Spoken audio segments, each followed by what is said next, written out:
Hello दोस्तों, हमारे YouTube channel PTF में आप सभी का स्वागत है।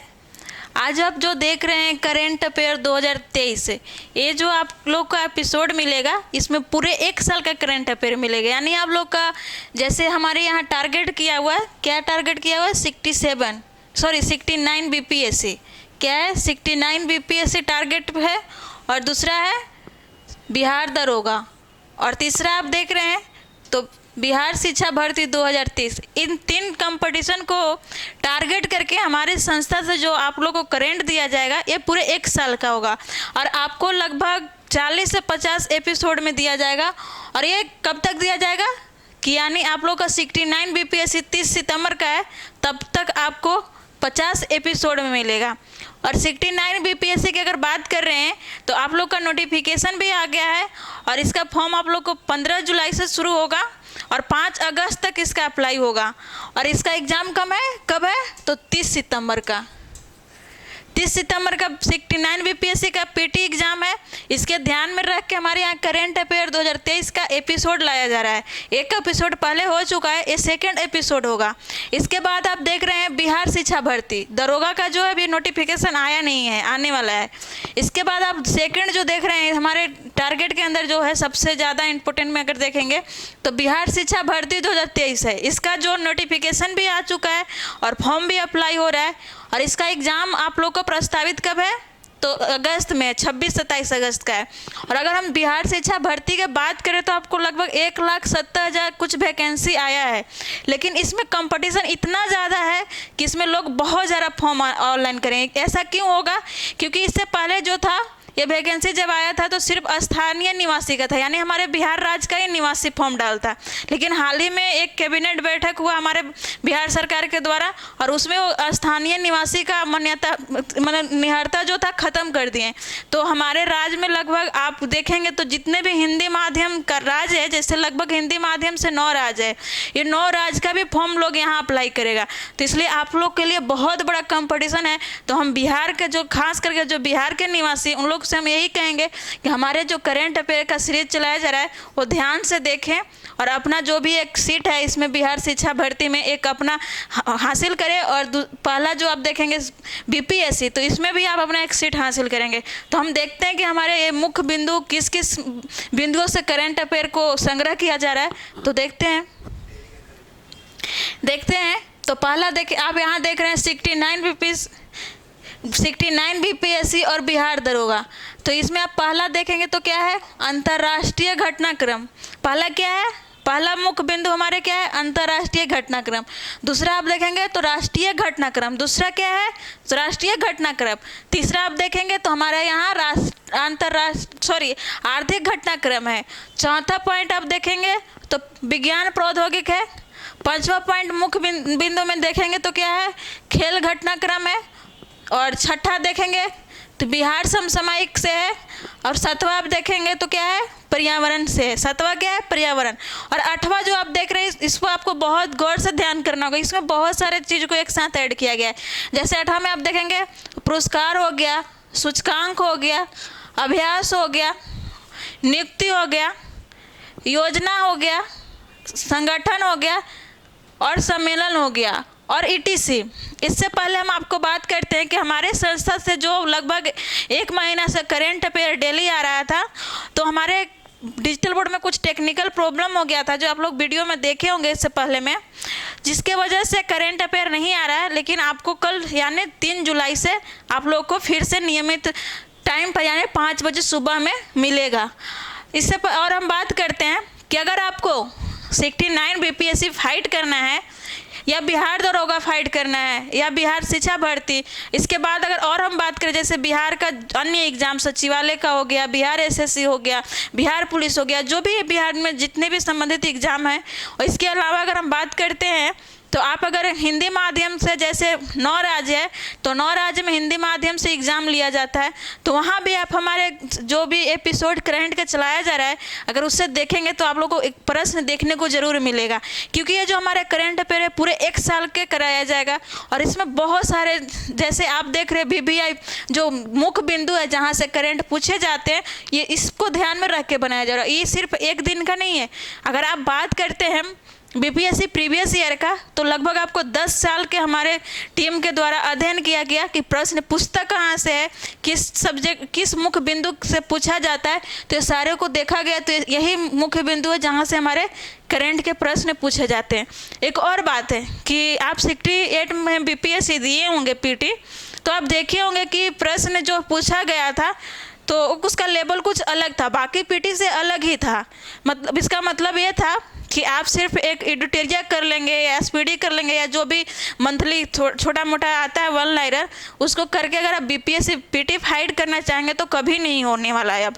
क्योंकि आप खुद देखेंगे 68 बीपीएससी के बाद, पीटी के बाद हमारे जो बीपीएससी के आयोग थे अतुल प्रसाद, वो बोले थे कि अब आप लोग को बीपीएससी अगर करना है तो गहन अध्ययन की ज़रूरत होगी। क्योंकि आप एक सतही अध्ययन करेंगे, जैसे थोड़ा बहुत कर लिए तो हो गया, ऐसा नहीं है। आपको पूरी गहन अध्ययन करना होगा। कहा जाता है कि समुद्र में एक गोताखोर अंदर से जाके, गोताखोर जो होता है समुद्र के गहराई में जाता है। इसी तरह से अगर आपको बीपीएससी फाइट करना है या किसी अन्य पीसीएस का हिंदी माध्यम से करना है तो आपको गहन अध्ययन की ज़रूरत ही पड़ेगी।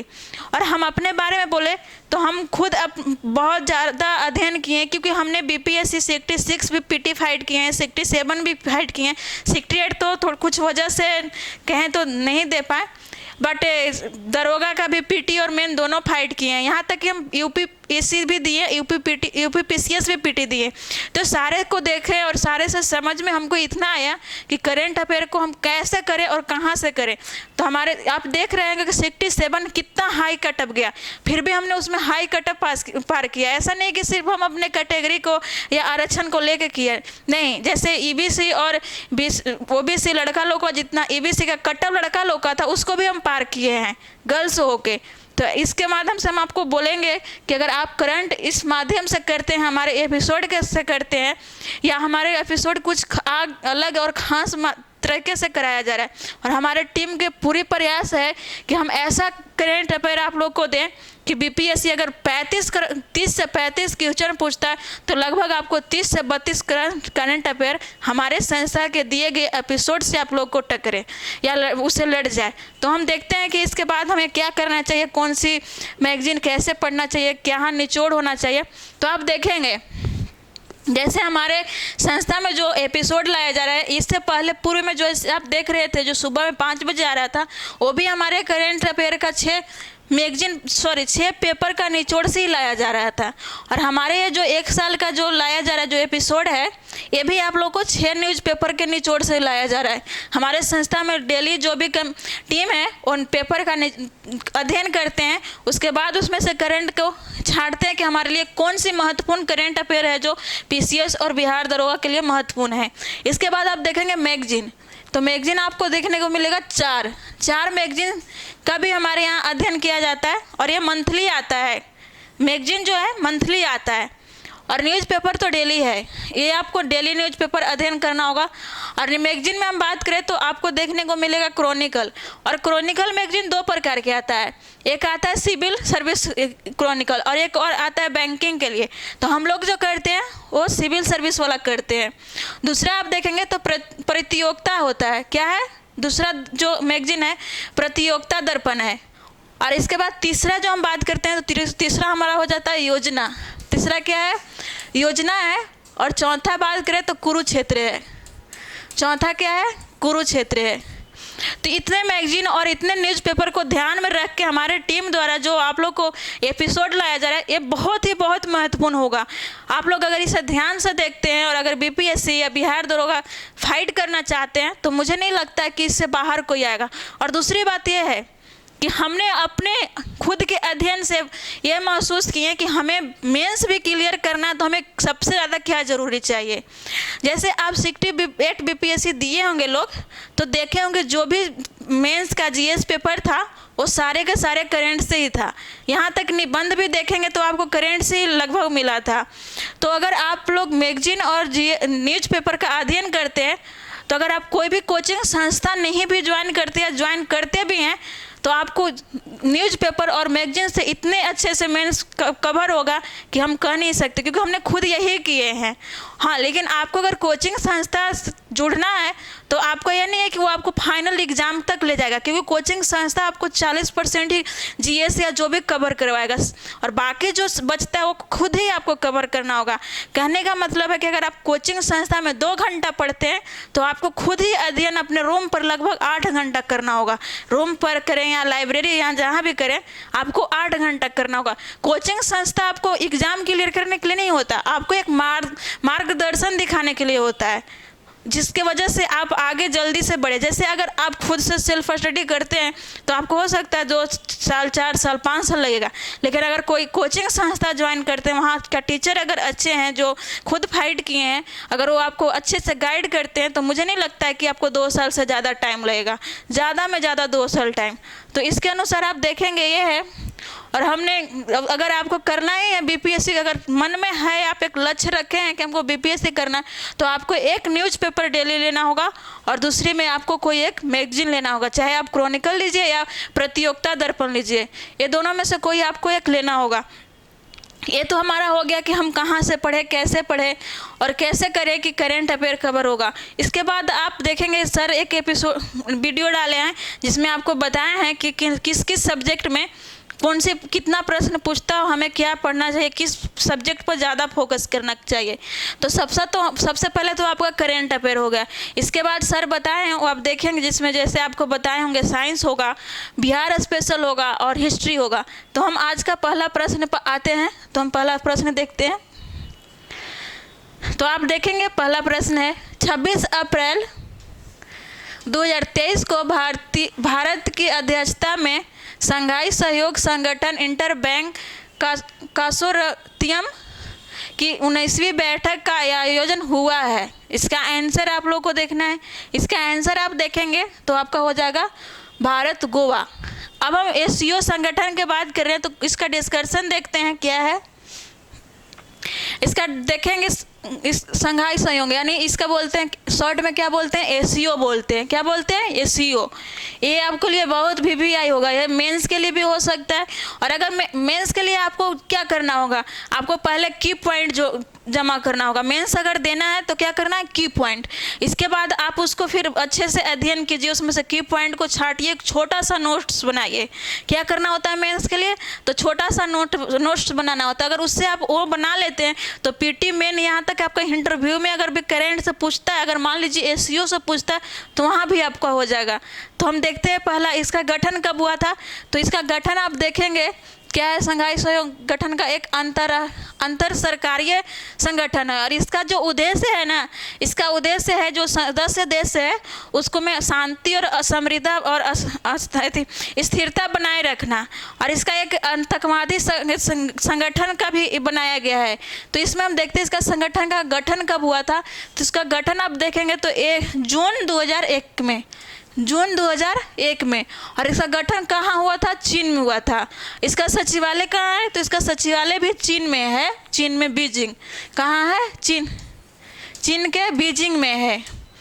और जब ये संगठन बना था तो इस टाइम इसमें 8 सदस्य ना होके 6 सदस्य थे। अभी वर्तमान में देखेंगे तो आप देख रहे होंगे दिया हुआ है कि 8 देश एससीओ के पूर्ण रूप से सदस्यता का दर्जा प्राप्त कर चुके हैं। मतलब पूर्ण रूप से 8 सदस्य ऐसा है जो सदस्यता प्राप्त कर चुके हैं। और नवा जो सदस्य होगा वो आपको ईरान होगा।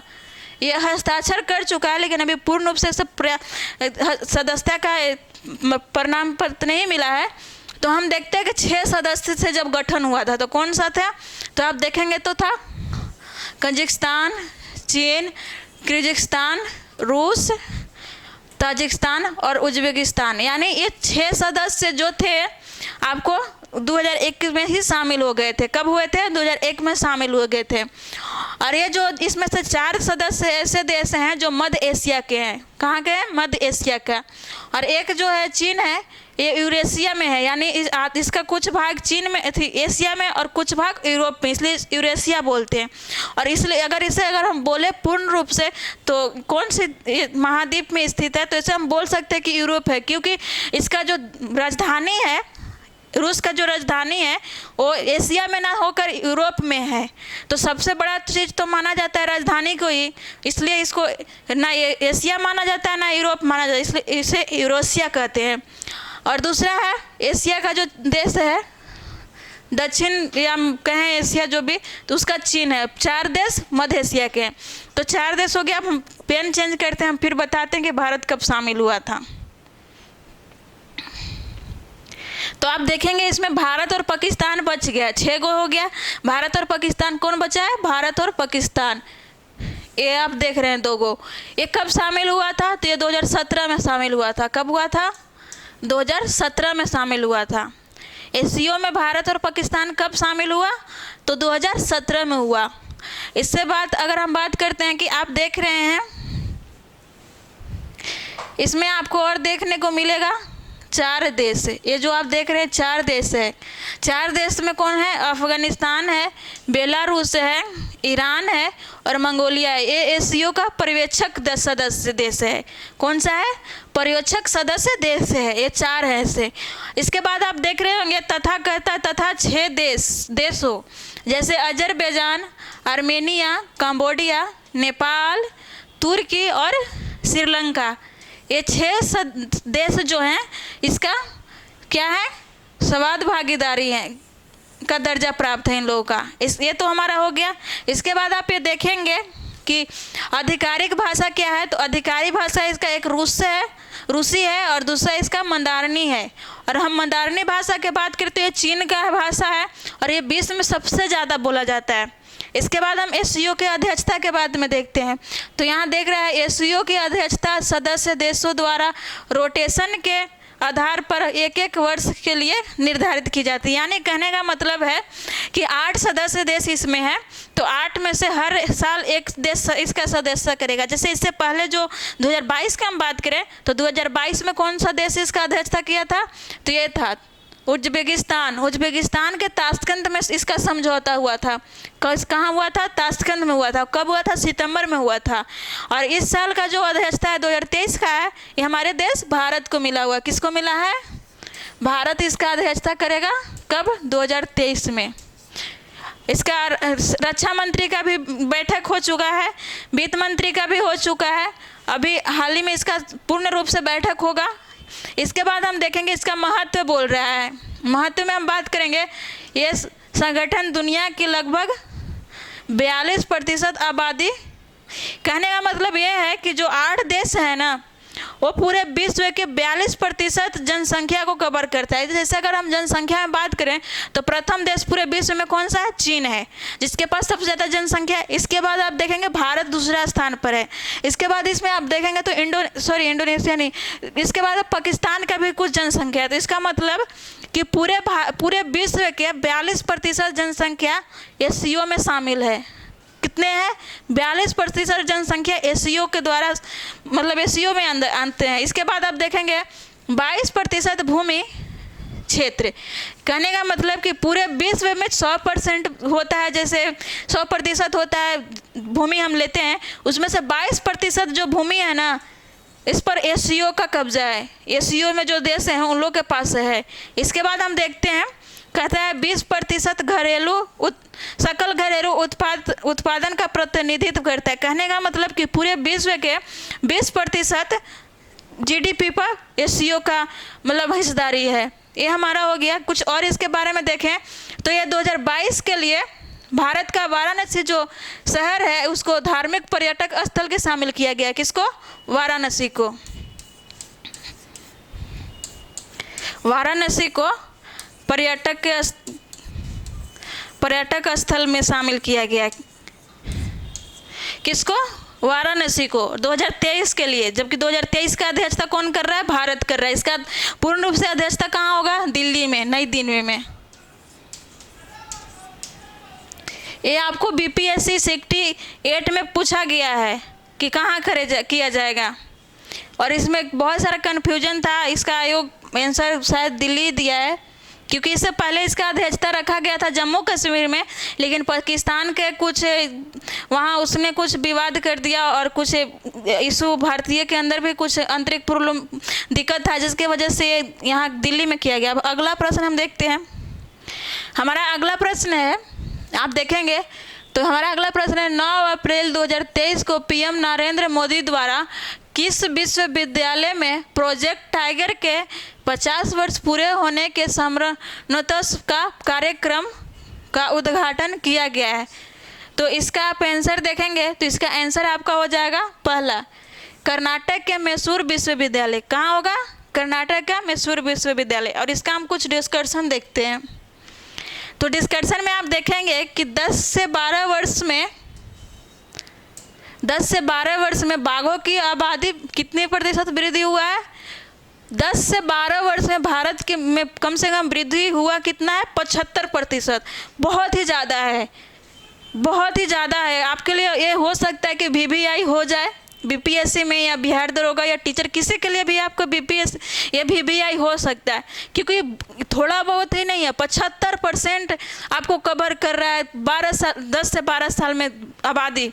इसके बाद हम देखते हैं, यहाँ देता है 2018 में बाघों की संख्या कितनी थी? तो 2967 थी। 2018 में बाघों की संख्या कितनी थी? तो 2967 थी। इसके बाद आप देखेंगे दूसरा लाइन में कि 2022 में सेम यही आएगा। यहाँ पर आपको 2022 में बाघों की संख्या कितनी है? तो 3167, यानी 4 साल में कितने बाघों की वृद्धि हुआ? तो हम देखते हैं 4 साल में आपको बाघों की वृद्धि कितना हुआ? 200 का। 4 साल में बाघों का वृद्धि कितना हुआ? 200 संख्या में। इसके बाद देखते हैं बिहार में सेम यही होगा। कितना है? तो 40 है। बाघों की संख्या कितना है? 40 है।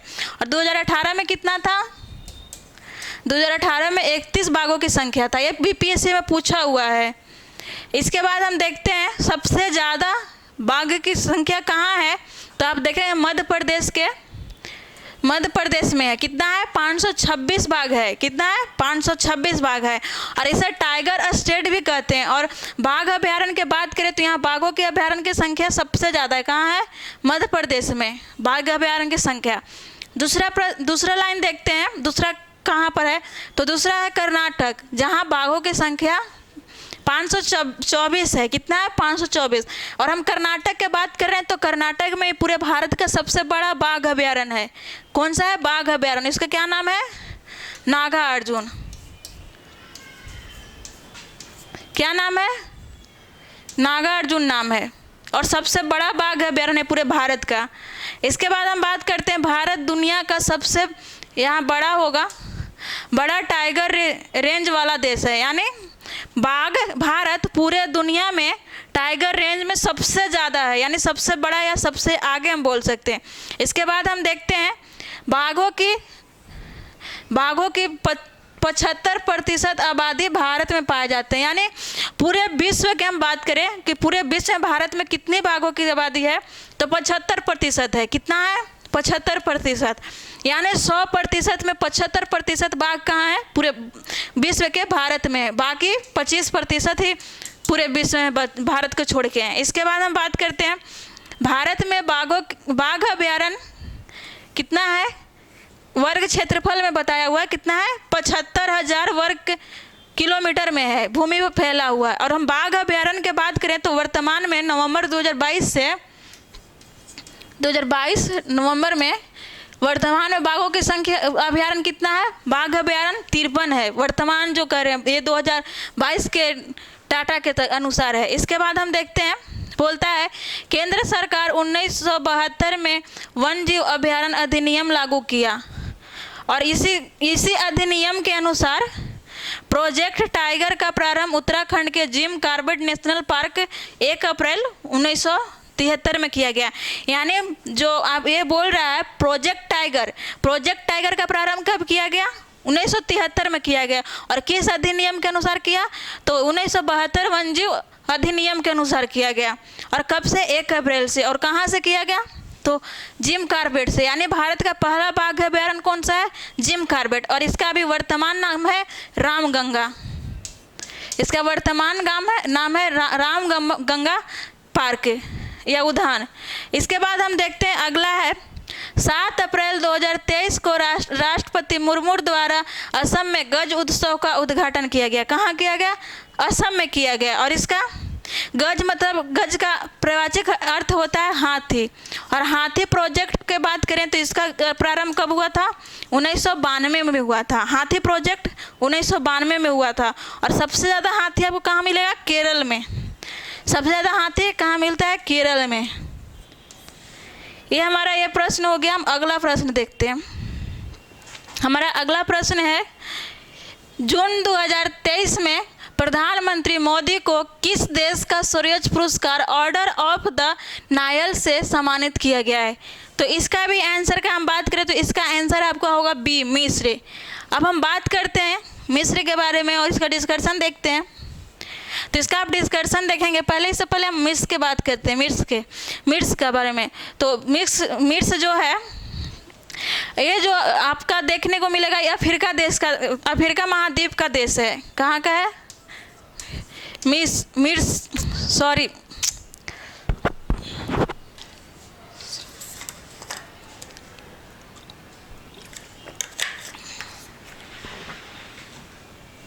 क्या है?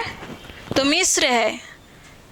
ये हमारा मिस्र है। और मिस्र देश किस महाद्वीप का है? तो अफ्रीका महाद्वीप में है। अफ्रीका महाद्वीप में है। अफ्रीका महाद्वीप का एक देश है। मिस्र कहाँ स्थित है? तो अफ्रीका महाद्वीप का एक देश है। इसके अगर हम चौहद्दी की बात करें तो इसके चौहद्दी में देखेंगे उत्तर में आपको क्या होगा? उत्तर में भूमध्य सागर है। भूमध्य सागर है। पूर्व में देखिएगा तो लाल सागर है। और पूर्व में ही एक है जो स्वेज नहर है जो लाल सागर को भूमध्य सागर से जोड़ता है। ये जोड़ने का काम कौन करता है? स्वेज नहर करता है ये दोनों को। और इस पर स्वेज नहर पर किसका अधिकार है? तो इस पर भी मिस्र का ही अधिकार है। जब 1955 में मिस्र ने जब स्वेज नहर पर अपना अधिकार जमाया तो इस टाइम फ्रांस और ब्रिटेन, इजराइल ये तीनों देश ने मिस्र पर हमला किया। जब मिस्र पर हमला जब ये तीनों देश ने किया था ना तो उस टाइम भी भारत मिस्र को सहायता किया था। और मिस्र के सहायता के लिए भारत ने रूस से भी सहायता करवाया था। तो इसी टाइम से यानी 1955 से भारत और मिस्र के बीच में मैत्री संबंध हो गया। मैत्री संबंध कब से है? तो 1955 से है। और इस समय हमारे भारत के प्रधानमंत्री कौन थे? तो नेहरू जी थे। कौन थे? नेहरू जी थे। कब? 1955 में। और ये हमारे मैत्री संबंध हुआ 1955 में भारत और मिस्र के साथ। और हम मिस्र के बारे में बात करें तो मिस्र से नील नदी गुजरती है। कौन सी नदी गुजरती है? नील नदी। और नील नदी के बारे में बात करें तो ये विश्व की सबसे लंबी नदी है। कौन क्या है? विश्व की सबसे लंबी नदी। और मिस्र के नदी ये नील नदी की बात कर रहे हैं तो ये 11 देश से होकर बहती है। 11 देश से होकर प्रवाहित होती है।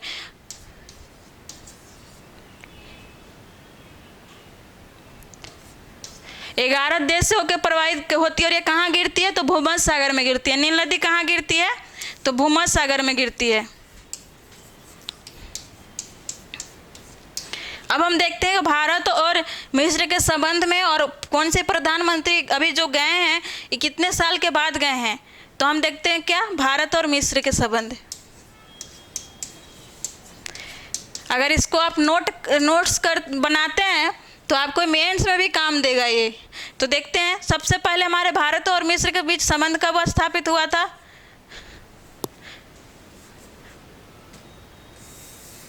कब हुआ था? तो 1947 में।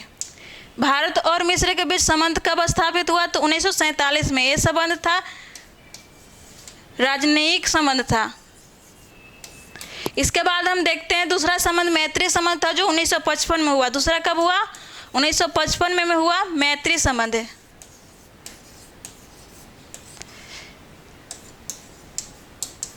मैत्री संबंध कब हुआ? 1955 में हुआ जब ये यहाँ हमारे भारत के राष्ट्रपति कौन थे? नेहरू जी थे। इसके बाद आप देखेंगे 1961 में गुट निरपेक्ष आंदोलन हुआ, गठन किया गया था भारत के द्वारा। तो इसमें भी मिस्र शामिल हुआ था। कब? 1961 में। क्या हुआ था? गुट निरपेक्ष आंदोलन हुआ था।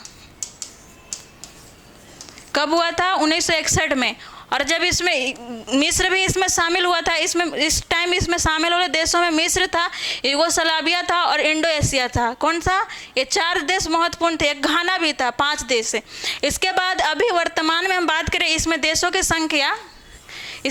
संख्या वर्तमान में हम बात करें तो लगभग 120 है। कितना है देशों की संख्या? वर्तमान में 120 है। इस गुट निरपेक्ष आंदोलन में वर्तमान में 120 है। और जब ये गठन हुआ था तो पूरे विश्व में शीत युद्ध चल रहा था। शीत युद्ध में रूस और अमेरिका के बीच युद्ध हो रहा था, तो भारत अपना एक अलग संगठन बनाया था। इसके बाद हम भारत के अभी वर्तमान में जो गए हैं प्रधानमंत्री, ये लगभग 1997 के बाद, कब? 1997 के बाद प्रथम बार 1997 के बाद 2023 में कोई प्रधानमंत्री जो है रूस की यात्रा किए गए थे। कब? 1997 के बाद, मतलब 1997 के बाद 2023 में किए हैं। 2023 में हमारे नरेंद्र मोदी जी यहाँ की यात्रा किए थे, पीएम मोदी। तो ये किए और इनको अभी पुरस्कार मिला। ये जब ये अमेरिका के कांग्रेस के संबोधित करके लौट रहे थे तो मिस्र की यात्रा किए। और ये यहाँ का प्रधानमंत्री जो थे, राष्ट्रपति जो मिस्र को, भारत के प्रधानमंत्री को वहाँ का सर्वोच्च सम्मान से सम्मानित किए। और इसके बाद अगर हम बात करें कि मिस्र क्या क्या मतलब किस चीज़ के लिए भारत से समझौता किया है या किस चीज़ का इच्छा जाहिर किया है, तो हम देखते हैं मिस्र के जो राष्ट्रपति हैं,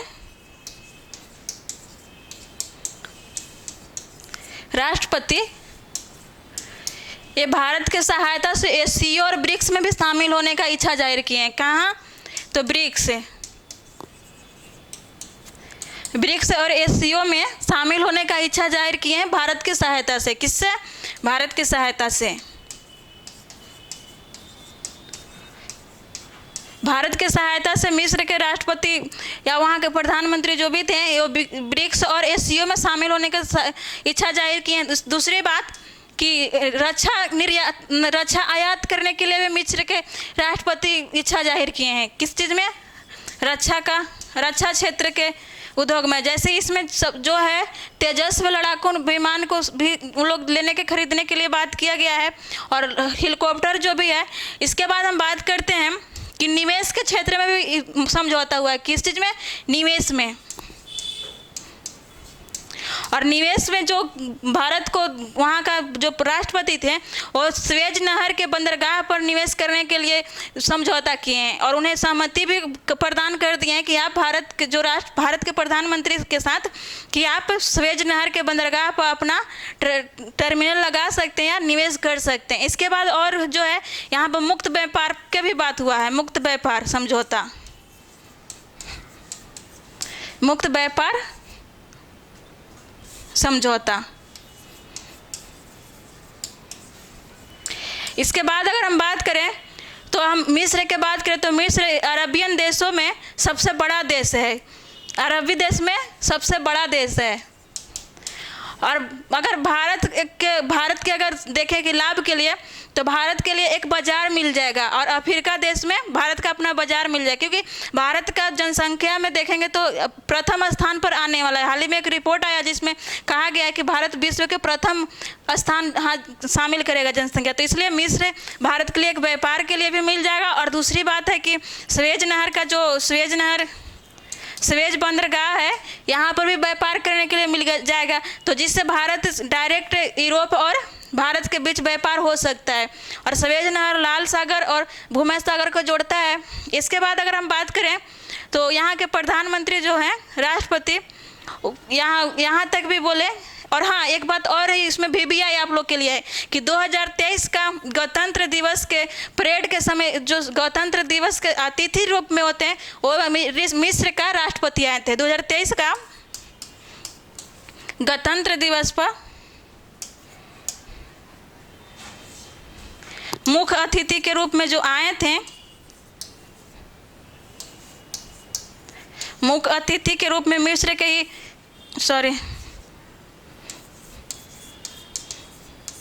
मिस्र के राष्ट्रपति हमारे भारत आए थे। 2023 के गणतंत्र दिवस के परेड में मुख्य अतिथि के रूप में जो आमंत्रित किए जाते हैं वो हमारे 2023 में मिस्र के ही राष्ट्रपति आए थे। इसके बाद और हम बात करें तो मिस्र के जैसे यहाँ पर आपको तेल के क्षेत्र में ज़्यादा है या फिर अरेबियन देश से इसका संबंध अच्छा है, जैसे यूएई और संयुक्त अरब अमीरात और सऊदी अरब से भी मिस्र का संबंध अच्छा है, तो जिसके वजह से भारत के लिए भी बहुत ज़्यादा सफल और लाभदायक हो सकता है मिस्र। अब इसका डिस्कशन देख लेते हैं हम।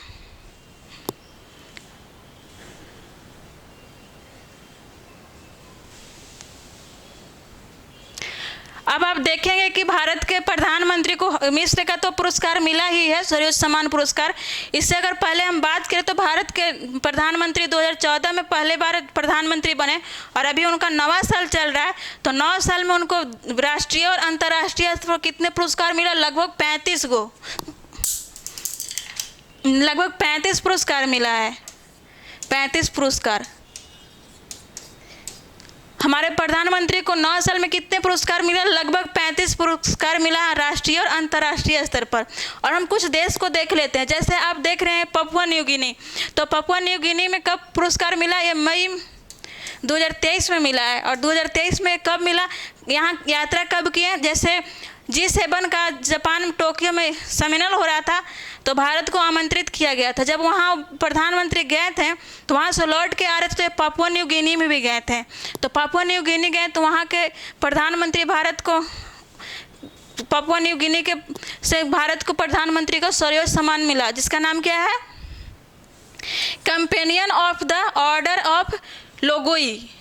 क्या है? Companion of the order of Logohu है। ये हमारे कहाँ से मिला? पपुआ न्यू गिनी के द्वारा भारत के प्रधानमंत्री को दिया गया, सर्वोच्च सम्मान वहाँ का है। इसके बाद आते हैं फिजी। फिजी में भी आपको इसी टाइम मिला, मई में ही मिला और 2023 में मिला। ये भी प्रधानमंत्री को वहाँ का सर्वोच्च सम्मान है। इसका क्या नाम है? The companion of the order. Fiji का क्या नाम है? फिजी का सर्वोच्च सम्मान को the companion of the order. ये हमारा फिजी हो गया। इसके बाद हम आते हैं भूटान में। भूटान का क्या है? Order of the Druk Gyalpo. क्या है? Order of the Druk Gyalpo. ये हमारे प्रधानमंत्री को मिला भूटान के द्वारा और भूटान का ये सर्वोच्च सम्मान है। इसके बाद हम आते हैं अमेरिका में। अमेरिका का है Legion of the Merit. Legion of the Merit. और आप अमेरिका का मेरिट का याद करने के लिए एक अच्छी तरीका आपके लिए है कि आप यहाँ पर देखेंगे मेरी और यहाँ पर भी आप देखेंगे मेरी है, तो यानी आप दोनों का ये लास्ट पॉइंट इसका याद रखेंगे और इसका आगे छोड़ के मेरी याद रखेंगे तो आपको याद रहेगा कि अमेरिका के द्वारा कौन मिला है, तो लीजन ऑफ द मेरिट। इसके बाद हम देखते हैं बहरीन। बहरीन से क्या मिला है? King Hamad order of the Renaissance. King Hamad order of the Renaissance. ये कहाँ से मिला? बहरीन से। और इसमें भी आप याद रखेंगे तो यहाँ पर भी री है और यहाँ पर भी री है, तो आपको याद करने का एक अच्छा तरीका है, ये दोनों से याद होगा। इसके बाद आप आते हैं मालदीव। क्या है? मालदीव। मालदीव से कौन सा पुरस्कार मिला है? तो आप देखेंगे ऑर्डर ऑफ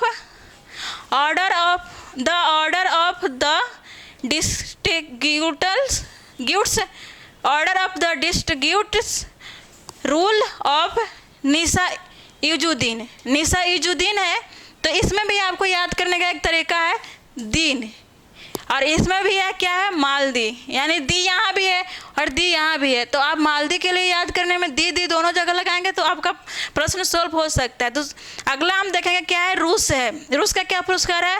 ऑर्डर ऑफ सेट यूडूस। ऑर्डर ऑफ द सेट यूडिस। ये हमारा कहाँ से मिला प्रधानमंत्री को? तो रूस का ये भी सर्वोच्च सम्मान है। इसके बाद आता है यूएई, संयुक्त अरब अमीरात का है। इसका क्या मिला है? Order of Zayed award. Order of Zayed award. और जायद से हमारे भारत और यूएई के बीच एक सैन्य अभ्यास भी होता है। जायद नाम से हमारे भारत और यूएई के बीच क्या है? सैन्य अभ्यास भी है। आपको जायद का सैन्य अभ्यास जहाँ मिलेगा इसका मतलब आप आंसर में लगा सकते हैं यूएई और भारत। इसके बाद हम देखते हैं फिलिस्तीन। इसका होगा the great collar of the state of फिलिस्तीन अवार्ड। क्या है? The great collar of the state of फिलिस्तीन अवार्ड। ये कहाँ से मिला? फिलिस्तीन से मिला। ये तो आप लोग के आसानी से बन जाएगा, दोनों में फिलिस्तीन है, यहाँ भी है यहाँ भी है। इसके बाद हम अगला आते हैं, क्या है? अफगानिस्तान। इसका क्या है? The state order of Ghazi Amir Amanullah Khan. The state order of Ghazi Amir Amanullah Khan है। ये आपको अफगानिस्तान से मिला, ये भी अफगानिस्तान का सर्वोच्च सम्मान है। इसके बाद आता है सबसे यहाँ लास्ट देखेंगे सऊदी अरब। सऊदी अरब का क्या नाम है? Order of Abdul Aziz Al Saudi. ये भी आपको अच्छा से याद हो जाएगा। सऊदी अरब में यहाँ आपको अलील सऊदी दिया हुआ है। ये हमारा पुरस्कार हो गया। और आप देखेंगे तो भारत के प्रधानमंत्री को अधिकांश पुरस्कार इस्लामिक स्टेट से मिला हुआ है। किससे मिला हुआ है? इस्लामिक स्टेट से। तो ये हमारे भारत के लिए बहुत ही महत्वपूर्ण हो सकता है आने वाले समय में, या अभी के लिए हमारे प्रधानमंत्री के लिए बहुत है। यहाँ आप देखेंगे तो प्रधानमंत्री बोलते हैं, मैं बड़ी विनम्रता के साथ ऑर्डर ऑफ द नायल स्वीकार करता हूँ। मैं इस सम्मान के लिए मिस्र की सरकार और लोगों को धन्यवाद देता हूँ। ये भारत और हमारे देश के लोगों के प्रति उनके सद्भाव और स्नेह दर्शाता है। ये नरेंद्र मोदी जी द्वारा कहा गया जब उन्हें पुरस्कार मिला। अगला हम देखते हैं,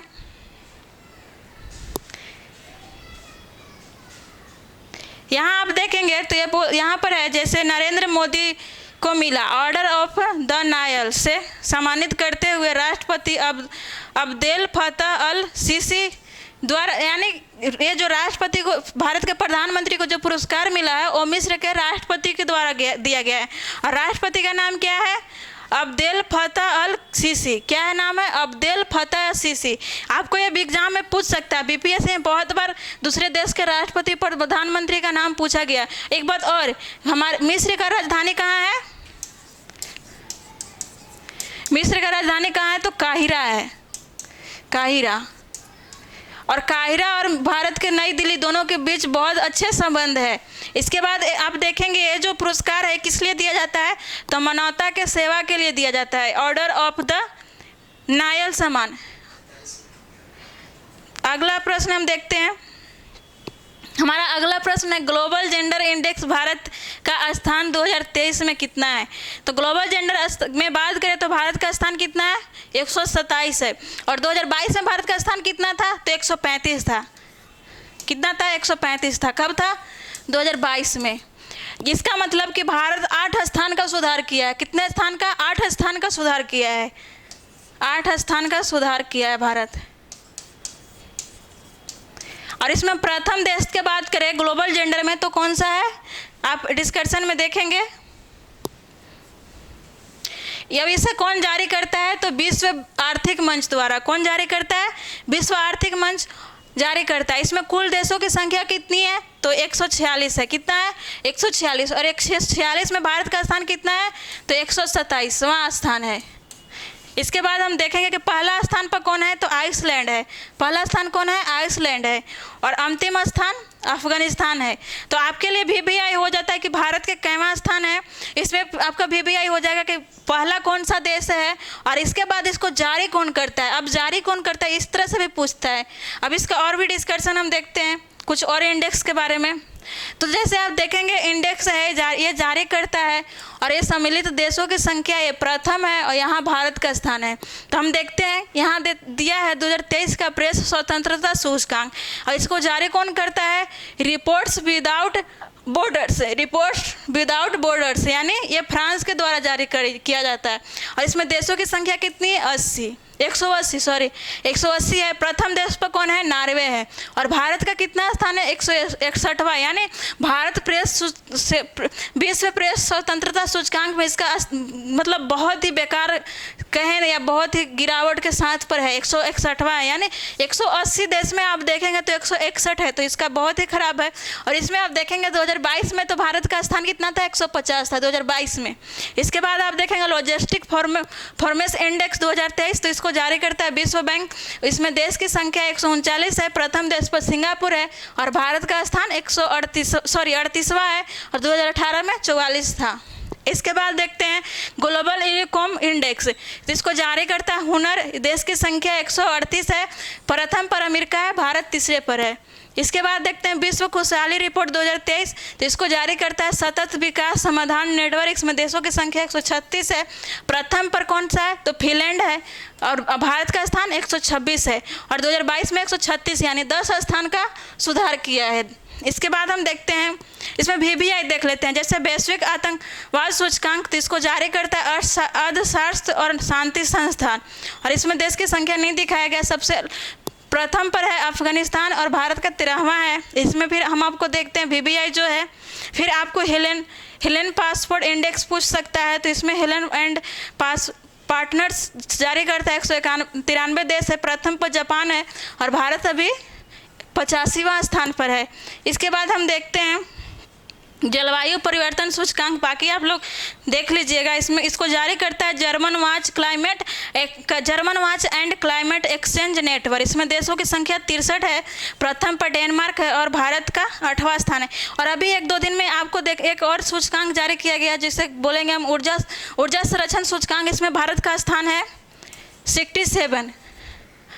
67वां स्थान है और प्रथम पर कौन है? स्वीडन है। अभी हाल ही में आपको 29 तारीख के न्यूज़पेपर में देखने को मिलेगा, ये प्रभात खबर में हमको मिला है। अब अगला प्रश्न देखते हैं। अगला प्रश्न है भारत के 22वां विधि आयोग का गठन किसके अध्यक्षता में किया गया? तो इसका आंसर आपका हो जाएगा ऋतु राज अवस्थी। इसका डिस्कशन देखते हैं। थोड़ा हमारा वीडियो जो आपको लंबा हो जाएगा, आप लोग देखेंगे तो आप लोग के लिए लाभदायक ही होगा किसी भी एग्जाम के लिए। तो हम देखते हैं इसका देखेंगे तो ऋतु राज अवस्थी कर्नाटक के उच्च न्यायालय के पूर्व न्यायाधीश थे। कौन थे? तो ये कर्नाटक के उच्च न्यायालय के मुख्य न्यायाधीश थे और पूर्व में थे। इसके बाद हम देखते हैं विधि आयोग का गठन कब हुआ था? तो 1955 में हुआ था। ये आपको VBI हो सकता है क्योंकि अभी राजद्रोह का कानून जो था इसमें चर्चा में विधि आयोग आया हुआ है, तो आपके लिए पूछ सकता है। इसके बाद हम देखेंगे ये जो इसका होता है हर 3 साल पर पुनः गठन किया जाता है।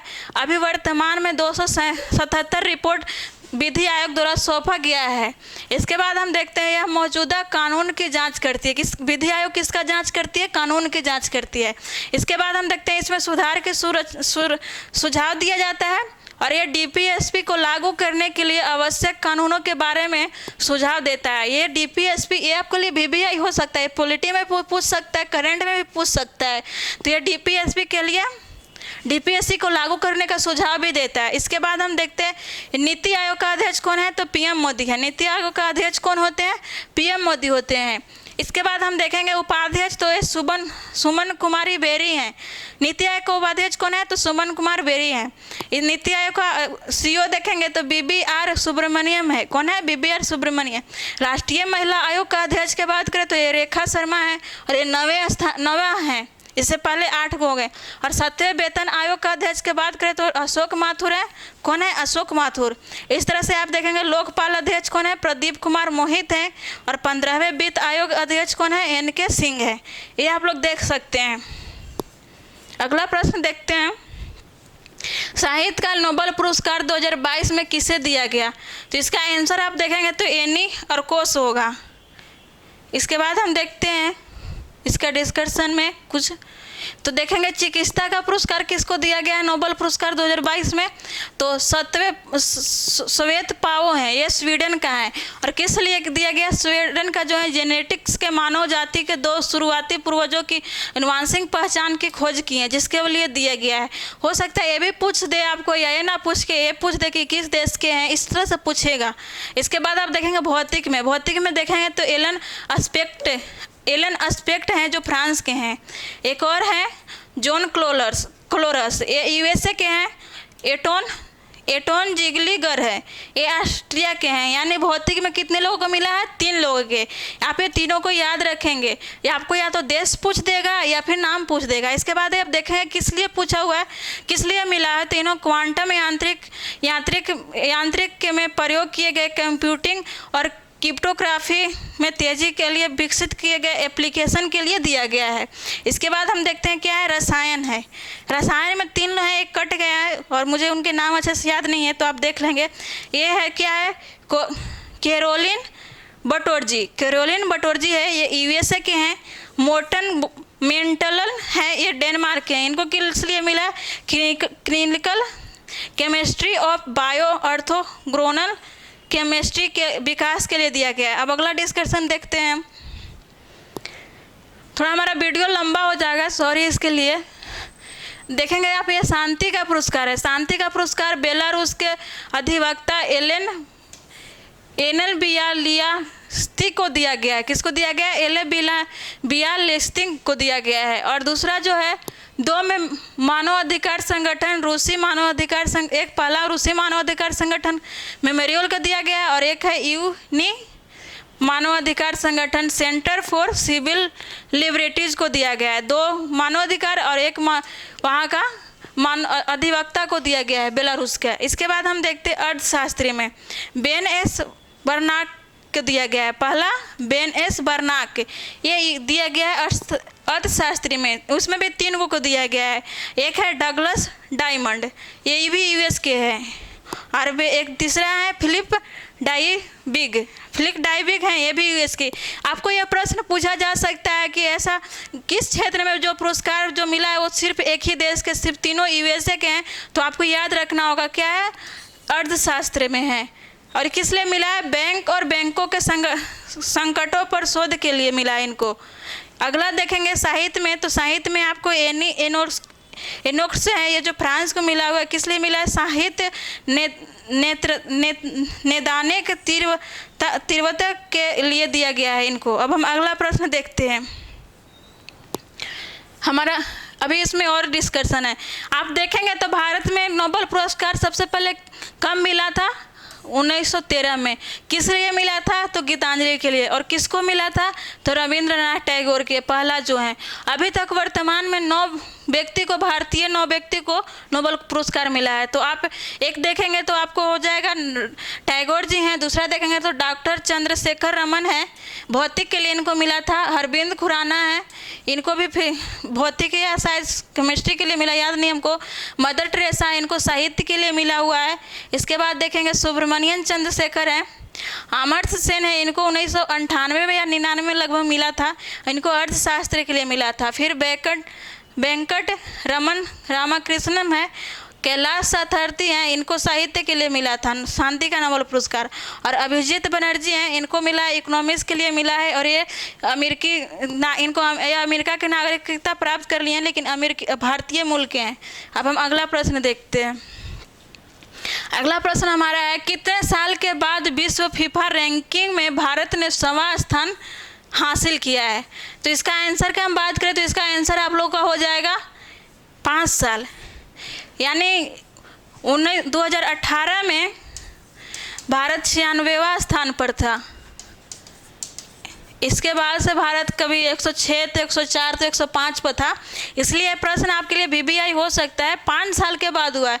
और 2022 में जो फीफा हुआ था कतर में, इसमें जीता कौन सा? तो जीता है अर्जेंटीना। और पराजिता कौन है? विजय हारा हुआ कौन सा देश है? तो फ्रांस को हरा के जीता है। फ्रांस को हरा के अर्जेंटीना इसमें जीता है। ये हमारा इस प्रश्न का हो गया। अगला देखते हैं हम। हमारा अगला है 22 अप्रैल 2023 में इसरो द्वारा सतीश धवन अंतरिक्ष केंद्र से PSLV 55 के माध्यम से सिंगापुर के किस 2 उपग्रह को परीक्षण किया गया? तो इसका आंसर आप देखेंगे तो A और B दोनों होगा, यानी लिटियोस हो जाएगा 2 और लिमिनेटेड 4। अगर हम बात करते हैं इसके बारे में तो ये एक अवलोकन पृथ्वी उपग्रह है। लिटियस जो है 2 ये अवलोकन पृथ्वी उपग्रह है। और अगर हम सबसे पहले बात करते हैं इसरो के, तो इसरो का जो अध्यक्ष हैं, इसका अध्यक्ष कौन है? एस सोमनाथन है। और इसरो का जो मुख्यालय है कहाँ है? बेंगलोर है। इसका मुख्यालय कहाँ है? बेंगलोर में है। और ये आप जो सतीश धवन देख रहे हैं, ये आंध्र प्रदेश में है। कहाँ है? आंध्र प्रदेश में है। आंध्र प्रदेश के हरिकोटा में। ये आंध्र प्रदेश के हरिकोटा में है। अब अभी तक वर्तमान में अगर हम बात करें कि भारत के द्वारा सिंगापुर के कितने उपग्रह को लॉन्च किया गया है, तो कितने हैं? सिंगापुर का 9 उपग्रह को भारत के इसरो के द्वारा लॉन्च किया गया है। कितने किया गया है? 9। और एक और जो इसका है, ये जो आप देख रहे हैं लियो मिलिटेड जो है, इसका ये समुद्री सुरक्षा में वृद्धि प्रदान करेगा और ई नेविगेशन प्रदान करेगा। इसका क्या है? ई नेविगेशन उपग्रह है और ये समुद्री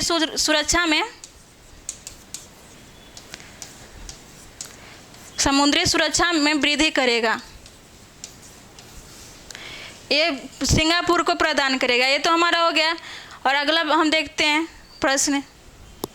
हमारा 9वां प्रश्न है, 10 अप्रैल 2023 को भारतीय निर्वाचन आयोग ने किस राजनीतिक पार्टी को राष्ट्रीय दल का दर्जा प्रदान किया है? तो इसका आंसर हो जाएगा आम आदमी पार्टी।